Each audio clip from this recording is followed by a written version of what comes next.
Hi everybody, Paul here. I've got a leak on my dielectric union of my water heater. You can see the leak right here. You cannot just add solder onto the area where it's leaking to fix it. That would just be a temporary patch. You've got to completely take this apart to fix it properly. So I'm going to show you how to do that without having to cut any pipe. First, turn off any gas going to the water heater and turn off any electricity going to the water heater. So to keep the mess to a minimum, I just tied a cloth around the pipe here. Now what we've got to do is we've got to turn the water off to the hot water heater. So here's my cold water supply valve. You got to turn that off. Next, turn a regular faucet on anywhere in the house. Leave it open in the hot water position. If you want to open more than just one, that's fine. It'll make this job go faster. Next, come down to the hot water heater and open up the drain valve. What this will then do is this will allow the water pressure in the pipes to drain back down into the hot water heater so that you can remove the line. Okay, so the nut's disconnected. Now just take and slide the nut up to just keep it out of the way for now. Now if you're not familiar with a dielectric union, you've got your metal nut,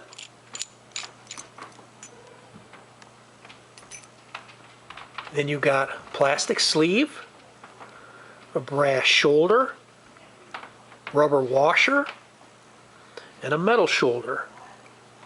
Now I won't be using the metal nut or the metal shoulder because the one on the hot water heater is fine and it's just going to make me more work if I try to replace those. So next we got to heat this shoulder up and get it to slip off. Okay, so I just slipped the shoulder off with some pliers while it was hot. Next we'll let it cool down and then we'll sand off the rest of the solder with plumber's sandpaper so that we can get the brass shoulder on.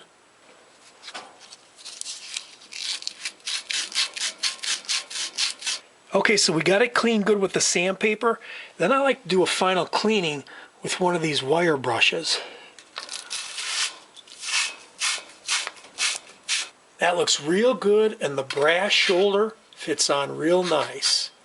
Next we'll slide off the old insulating sleeve, which you can see here, and we'll take the nut off too. Next, install the plastic sleeve and nut back onto the pipe. Make sure the plastic sleeve sticks up above the nut. If it doesn't, then you've got it in upside down and it won't work right.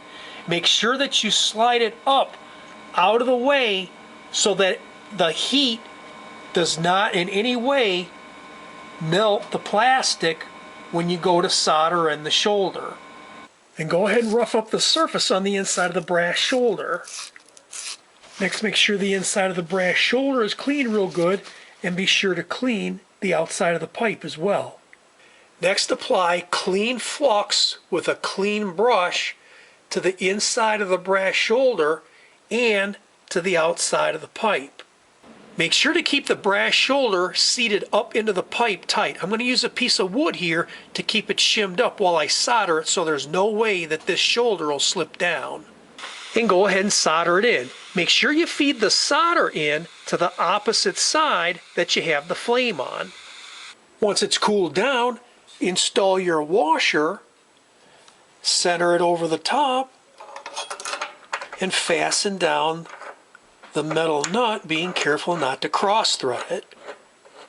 So once you hand tighten the top metal nut as much as you can, you'll need to grab the bottom metal shoulder with a pipe wrench and turn the top metal nut with another wrench at least a quarter turn.